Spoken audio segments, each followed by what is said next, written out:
Hi hello very good afternoon. ನೀವು ನೋಡ್ತಾ ಇದ್ರಿ ನಿತ್ಯ ಸಂಜೀವಿನಿ ವಿಶೇಷ ಕಾರ್ಯಕ್ರಮ. ನಾನು ವೇದ್ಯ ಮಲ್ನಾಡ್. ವೀಕ್ಷಕರ, ಇವತ್ತಿನ ನಿತ್ಯ ಸಂಜೀವಿನಿ ಕಾರ್ಯಕ್ರಮದಲ್ಲಿ ಈ ಆರ್ಥರೈಟಿಸ್ ಅಥವಾ ಸಂಧಿವಾತಕ್ಕೆ ಸಂಬಂಧಪಟ್ಟಂತೆ ಮಾತನಾಡ್ತಾ ಹೋಗೋಣ. ಇತ್ತೀಚಿನ ದಿನಗಳಲ್ಲಿ ಆರ್ಥರೈಟಿಸ್ ಹೇಗಾಗ್ಬಿಟ್ಟಿದೆ ಅಂದ್ರೆ BP ಶುಗರ್ನಷ್ಟೇ ಲಾಂಗ್ ಟರ್ಮ್ ಸಾಯೋ ತನಕ ಆರ್ಥರೈಟಿಸ್ ಇರುತ್ತೆ. ನೋವಿಗೆ ಮಾತ್ರ ತಿನ್ನು, ಪ್ರತಿದಿನ ಜೀವನ ದೂಡು ಅನ್ನೋಂಗಾಗಿರುತ್ತೆ. ಹಾಗಾದ್ರೆ ಆರ್ಥರೈಟಿಸ್ಗೆ ನಿಜಕ್ಕೂ ಅಷ್ಟೊಂದು ಸುದೀರ್ಘವಾಗಿ ಮೆಡಿಸಿನ್ಸ್ ತಗೊಳ್ಳೋ ಅಗತ್ಯ ಇದೆಯಾ? ಏನು ಆರ್ಥರೈಟಿಸ್ ಅಂದ್ರೆ, ಯಾರಿಗೆ ಈ ಆರ್ಥರೈಟಿಸ್ ಬಾಧಿಸುತ್ತೆ, ಇದರ ಗುಣಲಕ್ಷಣಗಳನ್ನ ಕಂಡು ಹಿಡ್ಕೊಂಡು ಬೇಗ ಡಾಕ್ಟರ್ನ ಕನ್ಸಲ್ಟ್ ಮಾಡೋದು ಹೇಗೆ, ಇದೆಲ್ಲದ್ರ ಬಗ್ಗೆ ಮಾತನಾಡ್ತಾ ಹೋಗೋಣ. ಈ ಆರ್ಥರೈಟಿಸ್ಗೆ ಸಂಬಂಧಪಟ್ಟಂತೆ ಸಂಪೂರ್ಣವಾದಂತಹ ಡೀಟೇಲ್ಸ್ ಅನ್ನ ನಿಮ್ ಜೊತೆ ಹಂಚ್ಕೊಳ್ಳೋಕೆ ಇವತ್ತು ನಮ್ಮ ಸ್ಟುಡಿಯೋದಲ್ಲಿ ಭಾಗಿಯಾಗಿದ್ದಾರೆ ಡಾಕ್ಟರ್ ವಿಜಯ್ KR ರಾವ್. ಅವ್ರನ್ನ ವೆಲ್ಕಮ್ ಮಾಡ್ಕೊಳ್ಳೋಣ. ಡಾಕ್ಟರ್ ನಮಸ್ತೆ, ಕಾರ್ಯಕ್ರಮಕ್ಕೆ ಸ್ವಾಗತ. ಹೇಗಿದ್ದೀರಿ ಡಾಕ್ಟರ್? ಚೆನ್ನಾಗಿದ್ದೀನಿ ಡಾಕ್ಟರ್. ಈಗ ಈ ಆರ್ಥರೈಟಿಸ್ ಅನ್ನೋದು ಒಂಥರ BP ಶುಗರ್ನಷ್ಟೇ ಕಾಮನ್ ಆಗ್ಬಿಟ್ಟಿದೆ ತುಂಬಾ ಜನಕ್ಕೆ. ಸೊ ಮೊದಲಿಗೆ ನನ್ನ ವೀಕ್ಷಕರಿಗೆ ತಿಳಿಸ್ಕೊಟ್ಬಿಡಿ, ಏನಿದು ಸಂಧಿವಾತ ಅಥವಾ ಆರ್ಥರೈಟಿಸ್ ಅಂದ್ರೆ ಏನು, ಯಾರಲ್ಲಿ ಜಾಸ್ತಿ ಕಂಡು ಬರುತ್ತೆ ಹೇಳ್ಬಿಡಿ. ಇದು ಸಂಧಿವಾತ ಅಥವಾ ರಕ್ತವಾತ ನಾವೇನು ಹೇಳ್ತೀವಿ, ನಮ್ಮ ಬ್ಲಡ್ ಅಲ್ಲಿ ಇಮ್ಯುನಿಟಿ ಸಿಸ್ಟಮ್ ಅಂತ ಇರುತ್ತೆ.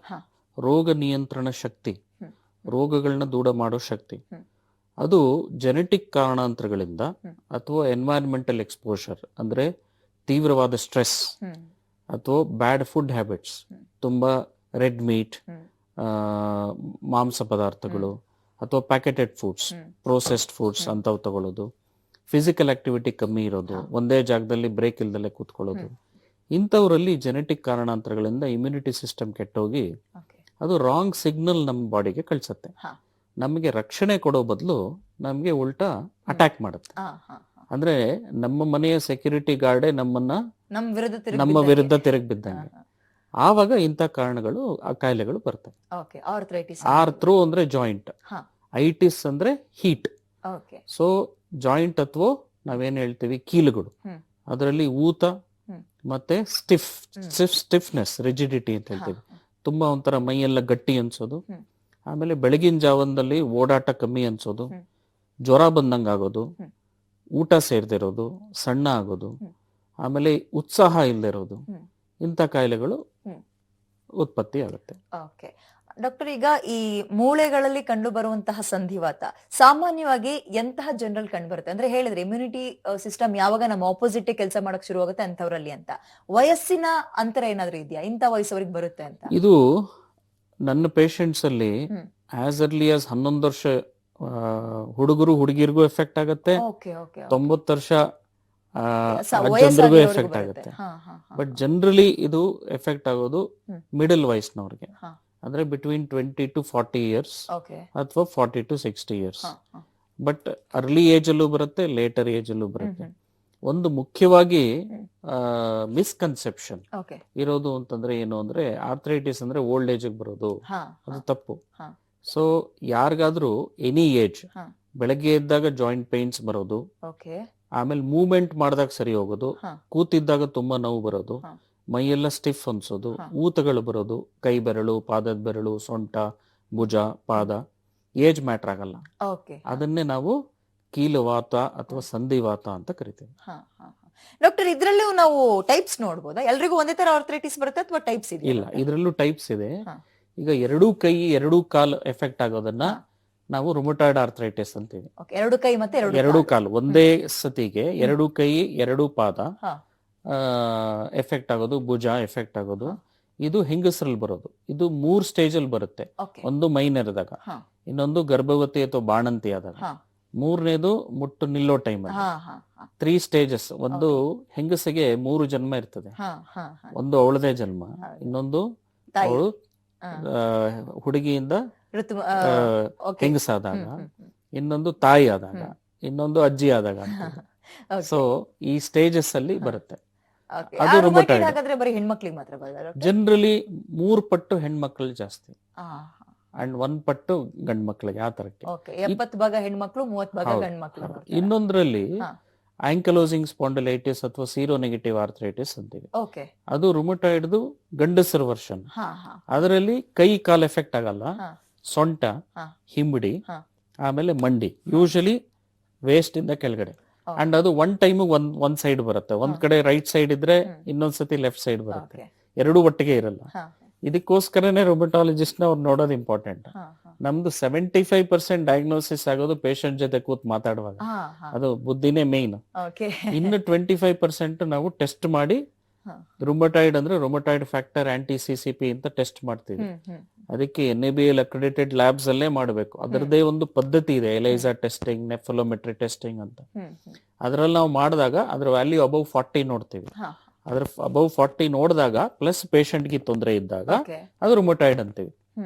ಅದೇ ಈ ಗಂಡಸರಾಗುವಂತ ಕಾಯಿಲೆ ಆಂಕಲೋಸಿಂಗ್ ಸ್ಪಾಂಡಲೈಟಿಸ್ ಅಂದ್ರೆ ಒಂದು ಜೀನ್ ಟೆಸ್ಟ್ ಮಾಡ್ತೀವಿ, HLA-B27 ಅಂತ. ಆ ಜೀನು ಬ್ಲಡ್ ಟೆಸ್ಟ್ ಅಲ್ಲಿ PCR ಮೆಥಡ್ ಅಲ್ಲಿ ಮಾಡ್ತೀವಿ. ಸೊ ಅದು ಮಾಡಿದಾಗ ಅದು ಕನ್ಫರ್ಮ್ ಆಯ್ತು ಅಂತಂದ್ರೆ ಇವ್ರಿಗೆ ಇದು ಕಾಯಿಲೆ ಇದೆ ಅಂತ ನಾವು. ಓಕೆ ಡಾಕ್ಟರ್, ಆರಂಭದಲ್ಲಿ ಒಂದು ಕಾರಣ ಕೊಡ್ಬೇಕಾದ್ರೆ ಇಮ್ಯುನಿಟಿ ನಮ್ಮ ಆಪೋಸಿಟ್ ಕೆಲಸ ಮಾಡಿದಾಗ ಅಥವಾ ನಮ್ಮ ಲೈಫ್ ಸ್ಟೈಲ್ ಬದಲಾಯಿಸ್ಕೊಂಡಾಗ ಇಂತಹ ಸಮಸ್ಯೆ ಬರ್ಬೋದು, ಆರ್ಥರೈಟಿಸ್ ಬರ್ಬೋದು ಅಂತ ಹೇಳಿದ್ರಿ. ಅದನ್ನ ಬಿಟ್ಟು ಬೇರೆ ಕಾರಣಗಳನ್ನ ಕೊಡ್ಬೋದಾ? ಎಕ್ಸಾಂಪಲ್, ತಂದೆ ತಾಯಿಗೆ ಯಾರಿಗೋ ಇತ್ತು, ಮಗು ಬಂದಿದೆ ಅನ್ನೋ ತರ ಹೇಳ್ಬೋದಾ? ಇದೆ, ಬಟ್ ನನ್ನ ಪೇಷಂಟ್ಸ್ ಹೇಳ್ತಾರೆ ನಮ್ ಫ್ಯಾಮಿಲಿಲಿ ಯಾರು ಇಲ್ಲ ಡಾಕ್ಟ್ರೆ, ನನಗ್ ಮಾತ್ರ ಬಂದಿದೆ ಅಂತ. ಸೊ ಹೆರಿಡಿಟ್ರಿ ಅಲ್ಲ ಅದು. ಈಗ ಶುಗರ್ ಕಾಯಿಲೆ, ಸ್ಟ್ರೋಕ್, ಹಾರ್ಟ್ ಅಟ್ಯಾಕ್ ಹೆರಿಡಿಟ್ರಿ. ಸಂಧಿವಾತ ಜೆನೆಟಿಕ್. ಏನಂಗಂದ್ರೆ ಅಂದ್ರೆ ಎಲ್ಲಾ ಜೆನೆಟಿಕ್ ಕಾಯಿಲೆ ಹೆರಿಡಿಟ್ರಿ ಅಲ್ಲ, ಬಟ್ ಎಲ್ಲಾ ಹೆರಿಡಿಟ್ರಿ ಕಾಯಿಲೆ ಜೆನೆಟಿಕ್.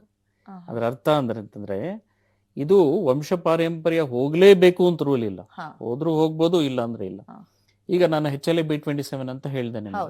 ಅದು ಈಗ ಒಬ್ರಿಗೆ ಬಂತು ಅಂತಂದ್ರೆ ಅವ್ರ ಅಣ್ಣ ಅಥವಾ ತಮ್ಮಂಗೆ ತಂಗಿಗೆ 25% ರಿಸ್ಕ್ ಇರುತ್ತೆ.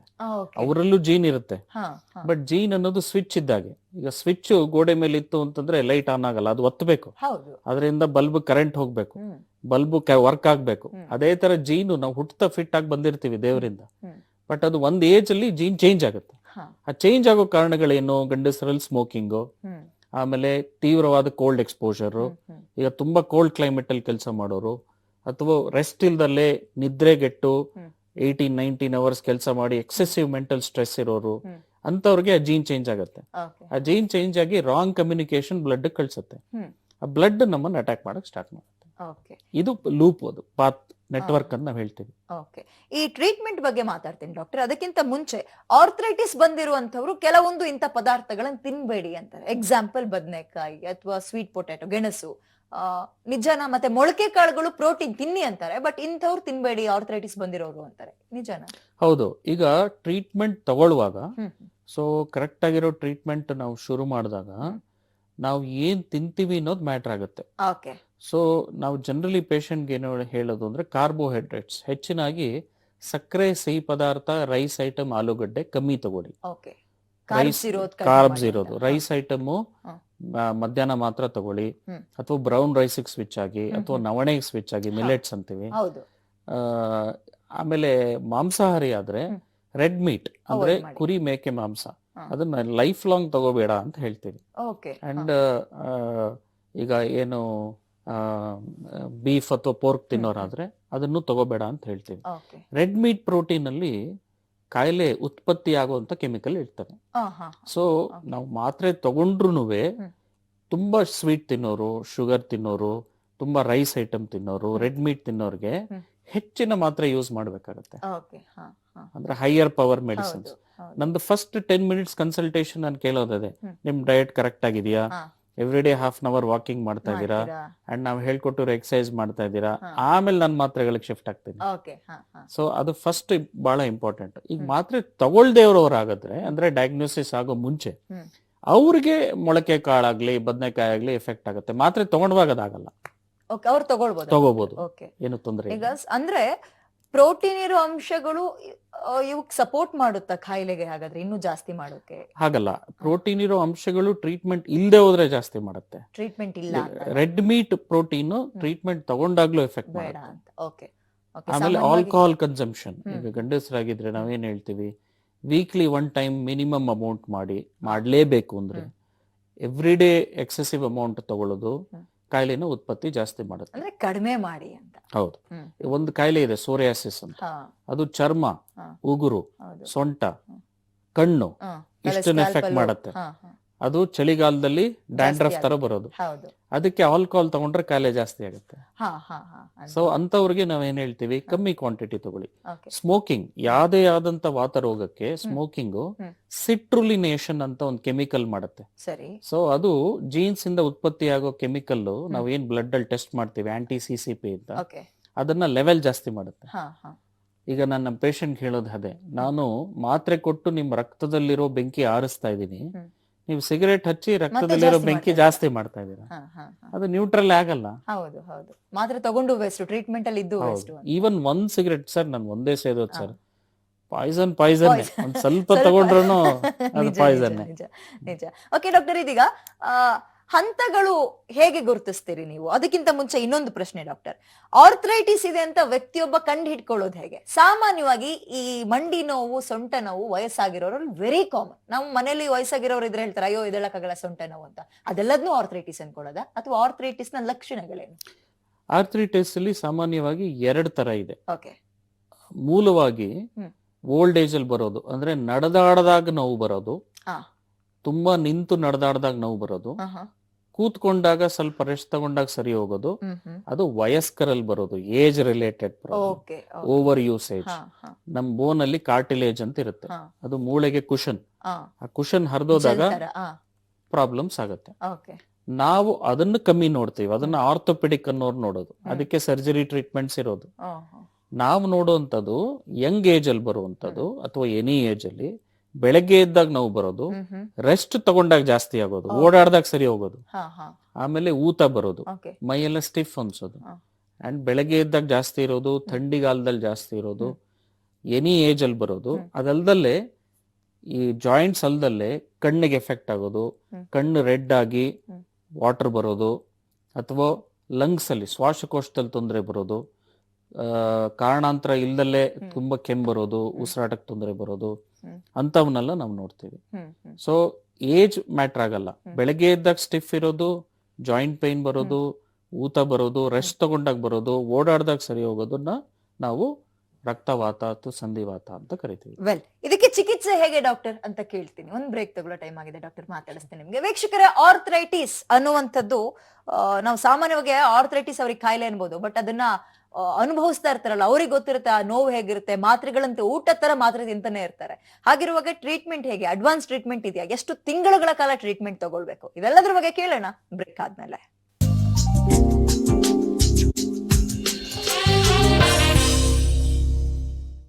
ವೆಲ್ಕಮ್ ಬ್ಯಾಕ್ ವೀಕ್ಷಕರೇ. ಇವತ್ತಿನ ನಿತ್ಯ ಸಂಜೀವಿನಿ ಕಾರ್ಯಕ್ರಮದಲ್ಲಿ ಆರ್ಥರೈಟಿಸ್ಗೆ ಸಂಬಂಧಪಟ್ಟಂತೆ ಮಾತಾಡ್ತಾ ಇದ್ವಿ. ಚಳಿಗಾಲದಲ್ಲಿ ಸ್ವಲ್ಪ ಹೆಚ್ಚಾಗುವಂತಹ ಮತ್ತು ನಾವು ತಿನ್ನುವಂತಹ ಆಹಾರದಲ್ಲೂ ಯಾವುದನ್ನೆಲ್ಲ ಬಿಡಬೇಕು ಆರ್ಥರೈಟಿಸ್ಗೆ, ಮತ್ತೆ ನಮ್ಮ ಜೀವನ ಶೈಲಿ ಹೇಗಿರ್ಬೇಕು, ಆಹಾರ ಕ್ರಮ ಹೇಗಿರ್ಬೇಕು, ಇದೆಲ್ಲದ್ರ ಬಗ್ಗೆ ಮಾತಾಡಿದೀವಿ ಅಲ್ವಾ. ನೇರವಾಗಿ ಈಗ ಆರ್ಥರೈಟಿಸ್ ಬಂದೇ ಬಿಟ್ಟಿದ್ಯಪ್ಪ, ಈಗ ಏನು ಮಾಡಕ್ಕಾಗಲ್ಲ ಅಂತವ್ರು ಟ್ರೀಟ್ಮೆಂಟ್ ಹೆಂಗ್ ತಗೊಳ್ಬೇಕು, ಇದ್ರ ಬಗ್ಗೆ ಕೂಡ ಮಾತನಾಡ್ತಾ ಹೋಗೋಣ. ಡಾಕ್ಟರ್, ಈಗ ಸಮಸ್ಯೆ ಬರೋಕ್ಕಿಂತ ಮುಂಚೆ ನಮ್ಮ ಜೀವನ ಶೈಲಿಯನ್ನ, ಆಹಾರ ಶೈಲಿಯನ್ನ ಬದಲಾಯಿಸ್ಕೊಂಡ್ರೆ ನಾವು ಗೆದ್ವಿ ಅಂತ, ಬಟ್ ಬಂದ್ಬಿಟ್ಟಿದೆ ಅಂದಾಗ ನಮಗೆ ಟ್ರೀಟ್ಮೆಂಟ್ ಒಂದೇ ಗತಿ. ಹೇಗಿರುವಾಗ ಹೇಳಿ, ಇದಕ್ಕೆ ಚಿಕಿತ್ಸೆ ಹೇಗಿರುತ್ತೆ? BP ಶುಗರ್ ಅಂದ್ರೆ 3 ಹೊತ್ತು ಟ್ಯಾಬ್ಲೆಟ್ ತಗೊಂಡು ಕಂಟ್ರೋಲ್ ಮಾಡ್ಕೊಳ್ಬೇಕು, ಆರ್ಥರೈಟಿಸು ಹಂಗೆ ಅಂತಾರೆ, ನಿಜಾನ? ಅದು ಒಂದು 3-4 ವರ್ಷದ ಮುಂಚೆ ನಿಜ ಇತ್ತು, ಈಗ ಸ್ವಲ್ಪ ಚೇಂಜ್ ಆಗಿದೆ. ಫಸ್ಟ್ ಅಂಡ್ ಫಾರ್ಮೋಸ್ಟ್, ನಂಗೆ ಆರ್ಥರೈಟಿಸ್ ಬಂದಿದೆ, ನನ್ನ ಲೈಫ್ ಮುಗಿದೋಯ್ತು ಅಂತ ನೆಗೆಟಿವ್ ಆಗಿ ಥಿಂಕ್ ಮಾಡಬಾರ್ದು. ಈಗ ಬಂದಿದೆ, ಅದನ್ನ ಜೀವನ ಹೇಗೆ ನಾವು ನಮ್ಮ ಜೀವನನ ಎಫೆಕ್ಟ್ ಆಗದಲ್ಲೇ ಮಾಡೋವಂಥದನ್ನ ನಾವು ಯೋಚಿಸ್ಬೇಕು. 45 ದಿವಸದ ಮೇಲೆ ನಿಮಗೇನಾದ್ರೂ ಬೆಳಗ್ಗೆ ಇದ್ದಾಗ ನೋವೋದು, ಕೈಕಾಲು ನೋವೋದು, ಸೊಂಟ ನೋವೋದು, ಓಡಾಡ್ದಾಗ ಸರಿ ಹೋಗೋದು, ಆ ಥರ ಇದ್ರೆ ಜನರಲಿ ನಾವು ಟೆಸ್ಟ್ಗಳು ಮಾಡಿ ಅದಕ್ಕೆ ಟ್ರೀಟ್ಮೆಂಟ್ ಶುರು ಮಾಡ್ತೀವಿ.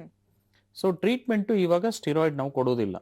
ನಾವು ಸ್ಟಿರಾಯ್ಡ್ ನಿಲ್ಸಿ ಆಲ್ಮೋಸ್ಟ್ 5 ವರ್ಷದ ಮೇಲಾಯ್ತು. ಸ್ಟಿರಾಯ್ಡ್ ಇಲ್ದಲ್ಲೇ ನಾವು ಟ್ರೀಟ್ಮೆಂಟ್ಸ್ ಇವಾಗ ಮಾಡ್ತೀವಿ. ಅದಕ್ಕೆ disease modifying anti rheumatic drug therapy, DMARDS ಅಂತ ಹೇಳ್ತೀವಿ. ಅದೇನ್ ಮಾಡ್ತದೆ, ಅದು ನಮ್ಮ ಕೆಟ್ಟೋಗಿರೋ ಇಮ್ಯೂನ್ ಸೆಲ್ಸ್ ಮೇಲೆ ಪರಿಣಾಮ ಬೀಳುತ್ತೆ. ಅದನ್ನ ಒಂದು ಕರೆಕ್ಟ್ ಚಾನಲ್ಗೆ ಕರ್ಕೊಂಡು ಹೋಗುತ್ತೆ. ಅದನ್ನ ಇಮ್ಯುನೋ ಮಾಡ್ಯುಲೇಷನ್ ಅಂತೀವಿ. ಮೊದಲು ನಾವು ಇಮ್ಯುನೋ ಸಪ್ರೆಷನ್ ಅಂತ ಕೊಡ್ತಾ ಇದ್ವಿ, ಅಂದ್ರೆ ಬ್ಲಾಂಕೆಟ್ ಆಗಿ ಎಲ್ಲ ಇಮ್ಯೂನ್ ಸೆಲ್ಸ್ ಕಮ್ಮಿ ಮಾಡೋದು. ಅದರಿಂದ ಇನ್ಫೆಕ್ಷನ್ಸ್ ಎಲ್ಲ ಆಗತ್ತೆ ಅಂತ ನಾವು ಅದನ್ನ ರಿಸರ್ಚ್ ಅನ್ನ ಕಂಡು ಹಿಡಿದು ಈಗ ನಾವು ಇಮ್ಯುನೋ ಮಾಡ್ಯುಲೇಷನ್ ಅಂತ ಮಾಡ್ತೀವಿ. ಅಂದ್ರೆ ಅದನ್ನ ಕರೆಕ್ಟ್ ಡೈರೆಕ್ಷನ್ ಕರ್ಕೊಂಡು ಹೋಗೋದು. ಅದರಲ್ಲಿ ಹಲವಾರು ಮಾತ್ರೆಗಳಿದೆ. ಕೆಲವು ಇನಿಷಿಯಲ್ ಆಗಿ ಕೊಡೋದು, ಕೆಲವು ಸೆಕೆಂಡ್ ಸ್ಟೇಜ್, ಕೆಲವು ಥರ್ಡ್ ಸ್ಟೇಜ್. ಬಟ್ ಇವಾಗ ಅಡ್ವಾನ್ಸ್ ಟ್ರೀಟ್ಮೆಂಟ್ ಬಂದಿರೋದ್ರಿಂದ ಮಿನಿಮಮ್ ಮಾತ್ರೆಗಳಿಂದ ನಾವು ಪೇಷಂಟ್ ಕಂಪ್ಲೀಟ್ 90-95% ಸಿಂಪ್ಟಮ್ಸ್ 100 ಡೇಸ್ ಅಲ್ಲಿ ವಾಸಿ ಆಗುವಂತ ಟ್ರೀಟ್ಮೆಂಟ್ಸ್ ಇದೆ. ಅಂದ್ರೆ 3 ತಿಂಗಳಲ್ಲಿ ಮೂರು ತಿಂಗಳಲ್ಲಿ ಹೆಚ್ಚಲ್ಲಿ. ಸೊ ನಾನು ಪೇಷಂಟ್ ಯೂಶಲಿ ಅದೇ ಹೇಳೋದು, ಆರ್ಥ್ರೈಟಿಸ್ ಟ್ರೀಟ್ಮೆಂಟ್ ಬೆಟ್ಟ ಹತ್ತು ಇಳಿದಾಗೆ ಅಂತ. ಫಸ್ಟ್ ಮಂತ್ ನಾನು ಕರಿತೀನಿ ನೋಡಾಗಿ 1 ತಿಂಗಳಿಗೆ, ಆಮೇಲೆ 3 ತಿಂಗಳಿಗೆ ಕರಿತೀನಿ. ಫಸ್ಟ್ 3 ತಿಂಗಳು ಮಾತ್ರ ಹೀಗೆ ಹೋಗ್ತದೆ, ಪೀಕ್ ಅಲ್ಲಿ ಇರುತ್ತೆ. 3ರಿಂದ 6 ತಿಂಗಳು ಮಾತ್ರ ಸ್ಟೇಬಲ್ ಆಗುತ್ತೆ. 6 ತಿಂಗಳಿಂದ ಮಾತ್ರ ಕಮ್ಮಿ ಆಗುತ್ತೆ. ಸೊ ಅಲ್ಲಿಗೆ 3 ತಿಂಗಳು 1 ವರ್ಷಕ್ಕೆ ನಾವು ಬೆಟ್ಟ ಹತ್ತು ಇಳಿದಿರ್ತೀವಿ. ಸೊ ಆ ಮಧ್ಯ 1 ದಿವಸನು ಮಾತ್ರ ಬಿಡಬಾರ್ದು. 1 ದಿವಸನು ಮಾತ್ರ ಬಿಟ್ರೆ ಏನಾಗುತ್ತೆ, ಆ ಇಮ್ಯೂನ್ ಸೆಲ್ಸ್ ಕೆಟ್ಟೋಗಿರೋದು ವಾಪಸ್ ಡೈರೆಕ್ಷನ್ ತಿಳ್ಕೊಳ್ಳುತ್ತೆ. ಸೊ ನಾವೇನೆ ಮಾತ್ರ ಕಮ್ಮಿ ಮಾಡ್ತಾ ಬರ್ತೀವಿ, 6 ತಿಂಗಳಿಂದ ಮಾತ್ರ ಕಮ್ಮಿ ಮಾಡ್ತಾ ಬರ್ತೀವಿ. ಅದ್ರ ಜೊತೆ ಲೈಫ್ ಸ್ಟೈಲ್ ಇಂಪಾರ್ಟೆಂಟು, ಅದ್ರ ಜೊತೆ ಡಯಟ್ ಇಂಪಾರ್ಟೆಂಟು. ಜಾಸ್ತಿ ಹೊತ್ತು ಕೂತ್ಕೊಳ್ಳೋದು, ಬ್ರೇಕ್ ಇಲ್ದಲೆ. ಇತ್ತೀಚೆಗೆ ಸಾಫ್ಟ್ವೇರ್ IT ಕಾರಿಡಾರ್ ಅವರು ಕಂಟಿನ್ಯೂ 6 to 8 ಅವರ್ಸ್ ಬ್ರೇಕ್ ಇಲ್ದಲೆ ಕೂತ್ಕೊಳ್ಳೋದು, ಅಂತವ್ರಿಗೆ ಇಂಥ ಕಾಯಿಲೆಗಳು ಜಾಸ್ತಿ. So continue physical exercise. ಅದಕ್ಕೆ ನಮ್ದು ಎಲ್ಲಾ ಪೇಷಂಟು, ನಮ್ದು ದೇವಿಶಾ ಆರ್ಥ್ರೈಟಿಸ್ ಸೆಂಟರ್ ಬಸವೇಶ್ವರ ನಗರದಲ್ಲಿ ಇರೋದು ಕ್ಲಿನಿಕ್, ಅದರಲ್ಲಿ ಎಲ್ಲಾ ಪೇಷಂಟ್ಗೂ ನಾವು ಫಸ್ಟ್ ಫಿಸಿಯೋಥೆರಪಿ ಮಾಡಿಸ್ತೀವಿ. ಅವ್ರ ಫೋನಲ್ಲಿ ರೆಕಾರ್ಡ್ ಮಾಡಿಸಿ ಹೇಗೆ ಎಕ್ಸರ್ಸೈಸ್ಗಳು ಮಾಡೋದು ಹೇಳಿ ಪ್ರತಿ ದಿವಸ ಅದ್ ಮಾಡಕ್ ಹೇಳ್ತೀವಿ. ಅದ್ರ ಜೊತೆ ಡಯಟ್ ಮಾಡಿ ಮಾತ್ರೆಗಳು ಬಿಡದಲ್ಲೇ ತಗೊಂಡ್ರೆ ಮ್ಯಾಕ್ಸಿಮಮ್ 1ರಿಂದ 3 ಮಾತ್ರೆ ಸಾಕು, ಅದರಿಂದ ಕಮ್ಮಿ ಮಾಡ್ಕೊಂಡು ಬರ್ತೀವಿ. ಹೌದು, ಅದ್ರಲ್ಲಿ ಪೈನ್ ಕಿಲ್ಲರ್ ಯಾವ್ದಿರೋದಿಲ್ಲ, ಸ್ಟಿರಾಯ್ಡ್ ಯಾವ್ದಿರೋದಿಲ್ಲ, ಮೇಜರ್ ಸೈಡ್ ಎಫೆಕ್ಟ್ ಯಾವ್ದಿರೋದಿಲ್ಲ. ಬಟ್ ನಾವು 3 months ಒನ್ಸ್ ಬ್ಲಡ್ ಚೆಕ್ಅಪ್ ಮಾಡ್ತೀವಿ, ಲಿವರ್, ಬ್ಲಡ್, ಕಿಡ್ನಿ. ತೊಂದರೆ ಏನಾಗೋದಿಲ್ಲ, ಬಟ್ ಆದ್ರೆ ಏನಾದ್ರು ಕರೆಕ್ಟ್ ಮೆಷರ್ಸ್ ತಗೊಳ್ಳೋವಂಥದ್ದು ನಾವು ಅದರಲ್ಲಿ ಮಾಡ್ತೀವಿ. ಸೊ ಇನ್ನ 80% ಇದರಲ್ಲಿ 100 ಡೇಸ್ ಅಲ್ಲಿ ಸರಿ ಹೋಗ್ತಾರೆ. ಇನ್ನ 20% ಮೂಲತಃ ಅವ್ರ ಕಾಯಿಲೆ ಬಹಳ ಸಿವಿಯರ್ ಇರ್ತದೆ. ಹೌದಾ, ಬ್ಲಡ್ ಅಲ್ಲೇ ಗೊತ್ತಾಗುತ್ತೆ. ಅಂದ್ರೆ ಈಗ 40 ಇರೋದು 3 ಪಟ್ಟು, ಅಂದ್ರೆ 120-200 ಮೇಲೆ ಇರುತ್ತೆ. ಅಂತವ್ರಿಗೆ ನಾವು ಸ್ವಲ್ಪ 1.5 years 2 years ತನಕ ಹೋಗ್ತೀವಿ. ಅಂಡ್ ಅವ್ರಿಗೆ ಸ್ವಲ್ಪ ಟ್ಯಾಬ್ಲೆಟ್ಸ್ ಬದಲು ಇಂಜೆಕ್ಷನ್ ಟ್ರೀಟ್ಮೆಂಟ್ಸ್ ಆಗಲಿ ಅಥವಾ ಅಡ್ವಾನ್ಸ್ ಟ್ಯಾಬ್ಲೆಟ್ಸ್ ಆಗಲಿ, ಬಯೋಲಾಜಿಕಲ್ಸ್ ಅಂತೀವಿ ಅಥವಾ ಟಾರ್ಗೆಟೆಡ್ ಡ್ರಗ್ಸ್ ಅಂತೀವಿ. ಅಂತವ್ರು ಹೇಗೆ ಅಂದ್ರೆ ಬಂದಾಗ ವೀಲ್ ಚೇರ್ ಮೇಲೆ ಇರ್ತಾರೆ, ಸ್ಟ್ರೆಚರ್ ಮೇಲೆ ಇರ್ತಾರೆ. ಟ್ರೀಟ್ಮೆಂಟ್ ಸ್ಟಾರ್ಟ್ ಮಾಡಿ 1 ತಿಂಗಳಿಗೆ ಅವ್ರು ನಡೆಯೋಂಗಾಗುತ್ತೆ. ಸೊ ಈಗ ವಾಲ್ ಪೇಂಟರ್ ಇರ್ಬೋದು ಅಥವಾ ಹೆವಿ ಫಿಸಿಕಲ್ ವರ್ಕ್ ಇರ್ಬೋದು, ಅಂತವ್ರಿಗೆ ನಾವು ಅವ್ರದ್ದು ಅರ್ನಿಂಗ್ ಕರೆಕ್ಟ್ ಮಾಡಿದ್ರೆ ಅವ್ರು ಇಡೀ ಲೈಫ್ ಅವ್ರ ಫ್ಯಾಮಿಲಿ ಚೆನ್ನಾಗಾಗುತ್ತೆ. ನಾವೇನ್ ಹೇಳ್ತೀವಿ ಬ್ರೆಡ್ ವಿನ್ನರ್ಸ್ ಅಂತ. ಅಂತವ್ರನ್ನ ನಾವು ಐಡೆಂಟಿಫೈ ಮಾಡಿ ಇವ್ರು ಬೇಗ ವಾಸಿ ಆಗ್ಬೇಕು, ಇವ್ರು ವಾಸಿ ಆದ್ರೆ ಅವ್ರ ಪರಿವಾರ ಎಲ್ಲ ಚೆನ್ನಾಗಿರುತ್ತೆ ಅಂತವ್ರಿಗೆ ನಾವು ಸ್ವಲ್ಪ ಅಡ್ವಾನ್ಸ್ ಟ್ರೀಟ್ಮೆಂಟ್ಸ್ ಮೊದಲೇ ಶುರು ಮಾಡ್ತೀವಿ. ಈಗ ಚಿಕ್ಕ ಮಕ್ಕಳಿಗೆ, ಈಗ ಸ್ವಂತ ನಮ್ಮ ಅಣ್ಣನ ಮಗನ್ಗೆ 11 yearsಗೆ ಆರ್ಥ್ರೈಟಿಸ್ ಕಾಯಿಲೆ ಬಂತು. ಹಾಗಾಗಿ ಅವ್ರಿಗೆ ನಾರ್ಮಲ್ ಟ್ರೀಟ್ಮೆಂಟ್ಸ್ ವರ್ಕ್ ಆಗ್ಲಿಲ್ಲ. ಅವ್ರಿಗೆ ಈ ಹಿಂಬಡಿ ನೋವುಗಳಿಗೆ ಬಹಳ ಇತ್ತು, ಅವನಿಗೆ ಕಾಲಿಡಕ್ ತೊಂದರೆ ಆಗ್ತಾ ಇತ್ತು, ಕ್ರಿಕೆಟ್ ಆಡಕ್ ತೊಂದರೆ ಆಗ್ತಾ ಇತ್ತು, ಯಾವ ಟ್ರೀಟ್ಮೆಂಟ್ಸ್ ವರ್ಕ್ ಆಗ್ಲಿಲ್ಲ. ಸೊ ವೀಕ್ಲಿ 1 ಇಂಜೆಕ್ಷನ್ ಕೊಡ್ತಾ ಬಂದ್ವಿ, ಇನ್ಸುಲಿನ್ ತರ ಸೂಜಿ, ಅದು ತೊಡೆಗೆ ತಗೊಳ್ಳೋದು, ಅದಕ್ಕೆ ಬಯೋಲಾಜಿಕ್ಸ್ ಅಂತ ಹೇಳ್ತೇವೆ. ಅದು ಕೊಟ್ಟು ಅವನಿಗೆ ಆಲ್ಮೋಸ್ಟ್ 3 months ಅಲ್ಲಿ ನಾರ್ಮಲ್ ಆಗಿ ಓಡಾಡಿ ಈಗ 1 ವರ್ಷ ಆಯ್ತು, ಅವ್ನು ಟ್ರೀಟ್ಮೆಂಟೇ ತಗೊಳ್ತಾ ಇಲ್ಲ. ಕ್ಯೂರ್ ಆಗಿದೆ, ಅವನಿಗೆ ಆರಾಮಾಗಿದ್ದಾನೆ ಈಗ ಅವನು. ಸೊ ಹಾಗಾಗಿ ಎಲ್ಲಾನು ಒಂದೇ ತರ, 5 ಬೆರಳು ಬೇರೆ ಬೇರೆ ಸೈಜ್ ಇದೆ. ನಾ ಪಕ್ಕದ ಮನೆಯವ್ರಿಗೆ ಆರ್ಥ್ರೈಟಿಸ್ ಇದೆ, ಹೋರ್ ಲೈಫ್ ತಗೋತಾರೆ, ನಾವು ಕಂಪೇರ್ ಮಾಡಬೇಡಿ. ನಿಮ್ ಮಾತ್ರೆ ಬೇರೆಯವ್ರಿಗೆ ಕೊಡಬೇಡಿ, ನಿಮ್ ಕಾಯಿಲೆ ಬೇರೆಯವ್ರಿಗೆ ಕಂಪೇರ್ ಮಾಡಬೇಡಿ, ನೆಗೆಟಿವ್ ಆಗಿ ಥಿಂಕ್ ಮಾಡಬೇಡಿ, ಪಾಸಿಟಿವ್ ಆಗಿ ತಗೊಳ್ಳಿ. ಇದನ್ನ ಟರ್ನಿಂಗ್ ಪಾಯಿಂಟ್ ಅಂತ ತಗೊಳ್ಳಿ. ಲೈಫ್ ಅಲ್ಲಿ ಶಿಸ್ತು ಬರುತ್ತೆ, ಈ ಕಾಯಿಲೆಯಿಂದ ಡಿಸಿಪ್ಲಿನ್ ಬರುತ್ತೆ, ಅಂಡ್ ಲೈಫ್ ಅಲ್ಲಿ ಚೆನ್ನಾಗಿರ್ತೀರಿ, ಅದು ಇಂಪಾರ್ಟೆಂಟ್. ಓಕೆ ಡಾಕ್ಟರ್, ಈಗ ನಾವು ಇಷ್ಟೊತ್ತು ಟ್ರೀಟ್ಮೆಂಟ್ ಹೇಗಿರುತ್ತೆ ಅಂತ ಮಾತಾಡಿದ್ವಿ. ನೀವು ಮಾತನಾಡ್ಬೇಕಾದ್ರೆ ಚಳಿಗಾಲದಲ್ಲಿ ಇದು ಸ್ವಲ್ಪ ಪ್ರವೋಕ್ ಆಗೋದು ಜಾಸ್ತಿ, ಅಂದ್ರೆ ಕಾರಣ ಏನು ಡಾಕ್ಟರ್? ಸೊ ನಮ್ದು ಕೋಲ್ಡ್ ವೆದರ್ ಅಲ್ಲಿ ಏನಾಗುತ್ತೆ, ಬಾಡಿದು ಆಕ್ಟಿವಿಟೀಸ್ ಕಮ್ಮಿ ಆಗುತ್ತೆ ಸಹಜವಾಗಿ. ನಾವು ಹೇಳೋದು ಲೇಟ್ ಆಗಿ ಹೇಳ್ತೀವಿ, ಮೂವ್ಮೆಂಟ್ಸ್ ಕಮ್ಮಿ ಇರುತ್ತೆ. ಸೊ ಅದು ಇಂಡೈರೆಕ್ಟ್ ಎಫೆಕ್ಟ್. ಡೈರೆಕ್ಟ್ ಎಫೆಕ್ಟ್ ಏನಾಗುತ್ತೆ, ಬಾಡಿ ಟೆಂಪರೇಚರ್ ನಮ್ದು ಮೇಂಟೈನ್ ಆಗದೆ ಇರುವಾಗ ಸೊ ಇನ್ಫ್ಲಮೇಟರಿ ಕೆಮಿಕಲ್ಸ್, ನಾವೇನ್ ಹೇಳ್ತೇವೆ ವಾತಾಂಶದ ಕೆಮಿಕಲ್ಸ್ ಬ್ಲಡ್ ಅಲ್ಲಿ ಜಾಸ್ತಿ ಇರುತ್ತೆ. So direct and indirect effect ಇಂದ ಕೋಲ್ಡ್ ಪ್ರದೇಶದಲ್ಲಿ, ಈಗ ಇಂಗ್ಲೆಂಡ್, ಅಮೆರಿಕ ಅಂತ ಜಾಗದಲ್ಲಿ ಈ ಕಾಯಿಲೆ ಬಹಳ ಜಾಸ್ತಿ. ನಮ್ಮಲ್ಲೂ ಇದೆ, ಬಟ್ ಅಲ್ಲಿ ಜಾಸ್ತಿ. ಈಗ ನಾರ್ತ್ ಇಂಡಿಯಲ್ಲಿ ಟೆಂಪರೇಚರ್ ಬಹಳ ಕಮ್ಮಿ ಆಗ್ತದೆ, ಬೆಂಗಳೂರು ಕಂಪೇರ್ ಮಾಡಿದ್ರೆ. ಅಲ್ಲಿ ಈ ಕಾಯಿಲೆ ಕೋಲ್ಡ್ ವೆದರ್ ಅಲ್ಲಿ ಜಾಸ್ತಿ. ಸೊ ನಮ್ ಪೇಷಂಟ್ಸ್ ನಾವ್ ಹೇಳ್ತಾರೆ, ಸರ್ ನಾನು ಚೆನ್ನೈಗೆ ಹೋಗಿದ್ದೆ 1 ವಾರ, ಅಲ್ಲಿ ನೋವು ಕಮ್ಮಿ ಇತ್ತು ಸರ್ ನನಗೆ. ಸೊ ಬೆಂಗಳೂರಿಗೂ ಚೆನ್ನೈ ವೆದರ್ಗೂ ಡಿಫ್ರೆಂಟ್, ಅದು ಬೆಟರ್ ಆಗುತ್ತೆ. ಆರ್ಟಿಫಿಷಿಯಲ್ ಆಗಿ ಹೇಗೆ ಅದನ್ನ ಮಾಡೋದು, ಎಕ್ಸರ್ಸೈಸ್ ಇಂದ. ಎಕ್ಸರ್ಸೈಸ್ ಮಾಡಿದಾಗ ಬಾಡಿ ಹೀಟ್ ಜನರೇಟ್ ಆಗುತ್ತೆ, ಅವಾಗ ವಾತಾಂಶ ಕಮ್ಮಿ ಆಗುತ್ತೆ. ಡಾಕ್ಟರ್, ಈಗ ನೀವು ಕೊಡುವಂತಹ ಮಾತ್ರೆ ಒಂದೇ ಅಲ್ಲ, ಅದ್ರ ಜೊತೆಗೆ ನೀವು ಹೇಳುವಂತಹ ಆಹಾರ ಕ್ರಮ ಜೊತೆಗೆ ಈ ಒಂದು ವರ್ಕೌಟ್ಸ್ ನೀವು ಹೌದು. ಕೆಲವೊಂದು ಏನ್ ಕೊಡ್ತೀರಿ ಹೌದು ಅದು ಮ್ಯಾಂಡೇಟರಿ ಅಂತ. ಹೌದು. ಅದು ಮಾತ್ರೆ ಮುಗಿಸಿದ ತಕ್ಷಣ ಅದನ್ನು ನಿಲ್ಸೋದ ಅಥವಾ ಕಂಟಿನ್ಯೂ ಮಾಡೋದು? ಅದು ಲೈಫ್ ಲಾಂಗ್ ನೀವು ಡಯಟ್ ಫಾಲೋ ಮಾಡಬೇಕು ಹ. ಅಂಡ್ ಎಕ್ಸರ್ಸೈಸ್ ಮಾಡಿ. ನನ್ನ ಪೇಷಂಟ್ಗೆ ನಾನು ಅದೇ ಹೇಳೋದು, ಹ್ಮ್. ನೀವು ಮಾತ್ರೆ ನಿಲ್ಸ್ಮೇಲೆ ನಾನು ನೋಡ್ದೇರಿ ಪರವಾಗಿಲ್ಲ, ಪರವಾಗಿಲ್ಲ. ನಾನು ಹೇಳೋ ಡಯಟ್ ಫಾಲೋ ಮಾಡಿ ಅಂಡ್ ರೆಗ್ಯುಲರ್ ಆಗಿ ವರ್ಕೌಟ್ ಮಾಡಿ. ವರ್ಕೌಟ್ ಮಾಡೋದು ತಪ್ಪಲ್ವಲ್ಲ ಮೇಡಮ್? ನಿಜ ನಿಜ ನಿಜ ಅದು ಮಾಡ್ಲೇಬೇಕು, ನಾನು ಮಾಡ್ಬೇಕು, ನೀವು ಮಾಡ್ಬೇಕು. ನಿಜ. ಸೊ ಹಾಗಾಗಿ ಅದನ್ನ ಫಾಲೋ ಮಾಡಿದ್ರೆ ಚೆನ್ನಾಗಿರ್ತಾರೆ. Okay. ಎಷ್ಟೊಂದ್ ಜನ ಪೇಷಂಟ್ ಮಾತ್ರೆ ನಿಲ್ಸಿದ್ಮೇಲೆ 1 ವರ್ಷ ಆದ್ಮೇಲೆ ಬರ್ತಾರೆ, ಸರ್ ಮತ್ತೆ ಪುನಃ ನೋವು ಸ್ಟಾರ್ಟ್ ಆಯ್ತು, ನೀವು ಡಯಟ್ ಫಾಲೋ ಮಾಡಿದ್ರ? ಇಲ್ಲ ಸರ್, ನಾನು ಇವಾಗ ತುಂಬಾ ಸ್ವೀಟ್ ತಿಂತಾ ಇದೀನಿ, ನಾನ್ ವೆಜ್ ಅಲ್ಲಿ ರೆಡ್ ಮೀಟ್ ಮಟನ್ ಎಲ್ಲ ತಿಂತಾ ಇದೀನಿ, ವರ್ಕೌಟ್ ಮಾಡ್ತಾ ಇಲ್ಲ, ಸ್ಟ್ರೆಸ್ ಇಂದ ಕಾಯಿಲೆ ಮತ್ತೆ ವಾಪಸ್ ಬರುತ್ತೆ ಬರ್ತದೆ. ಅಂತ. ಈ ಆರ್ಥರೈಟಿಸ್ ನಿಂದ ಬಳಲ್ತಾ ಇರುವಂತಹ ಪೇಷಂಟ್ ಗಳಿಗೆ ಏನ್ ಹೇಳ್ತೀರಿ ಒಂದು ಕಿವಿ ಮಾತು ಡಾಕ್ಟರ್? ನೀವು ಈ ಪರ್ಟಿಕ್ಯುಲರ್ ಕಾಯಿಲೆ ಬಂತು ಅಂತ ದುಃಖ ಪಡೋದ್ರಲ್ಲಿ ಅರ್ಥನೇ ಇಲ್ಲ. ಇದು ನಿಮ್ಮದ ಜೀವನದ ಆರಂಭ, ಅಂತ್ಯ ಅಲ್ಲ. ಇದರಿಂದ ನಿಮ್ಮ ಡಯಟ್ ಚೆನ್ನಾಗಾಗತ್ತೆ, ನಿಮ್ ಫಿಸಿಕಲ್ ಆಕ್ಟಿವಿಟಿ ಚೆನ್ನಾಗಾಗತ್ತೆ, ಡಿಸಿಪ್ಲಿನ್ ಬರುತ್ತೆ. ಈಗ ಶನಿಕಾಟ ಬಂದಾಗ ಜನ ಹಾಳಾಗ್ತಾರೆ ಅಂತಾರಲ್ಲ, ಅದು ಉಲ್ಟಾ, ಡಿಸಿಪ್ಲಿನ್ ಬರುತ್ತೆ. ಅಲರ್ಟ್ ಆಗೋದು. ಸೊ ಅದೇ ತರ ಇದು ನಿಮ್ ಜೀವನದಲ್ಲಿ ಶನಿಕಾಟ ಅಲ್ಲ, ನಿಮ್ ಜೀವನದಲ್ಲಿ ಒಂದು ಉತ್ಸಾಹ ಆರಂಭ ಬರುತ್ತೆ.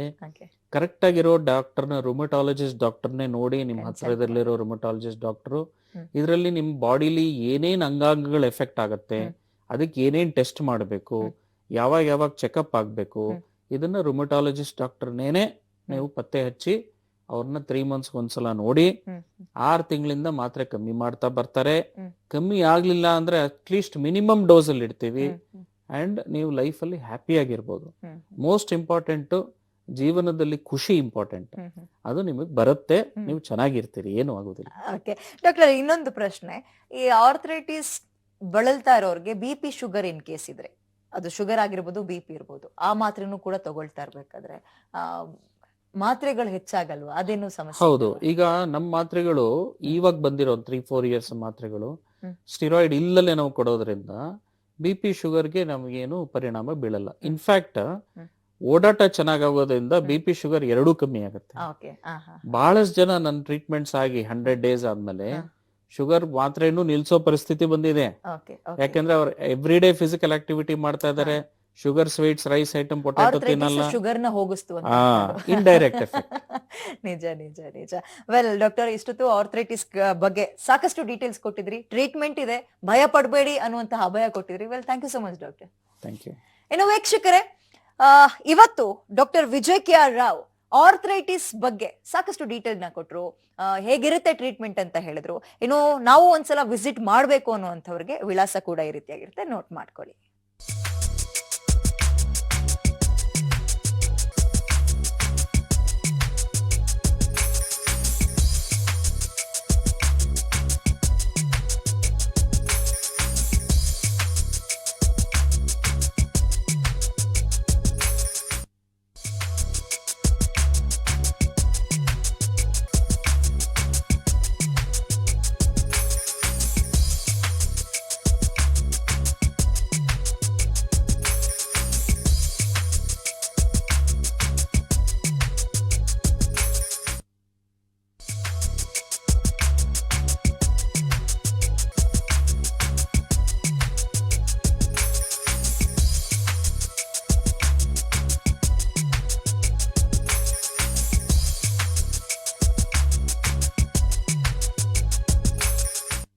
ವೆಲ್, ನೋಡಿದ್ರಲ್ಲ, ಇದಾಗಿತ್ತು ಹೊತ್ತಿನ ವಿಶೇಷ. ನೆನ್ಪಿರ್ಲಿ, ನ್ಯೂಸ್ ಅಂದ್ರೆ ಪಬ್ಲಿಕ್ ಟಿವಿ.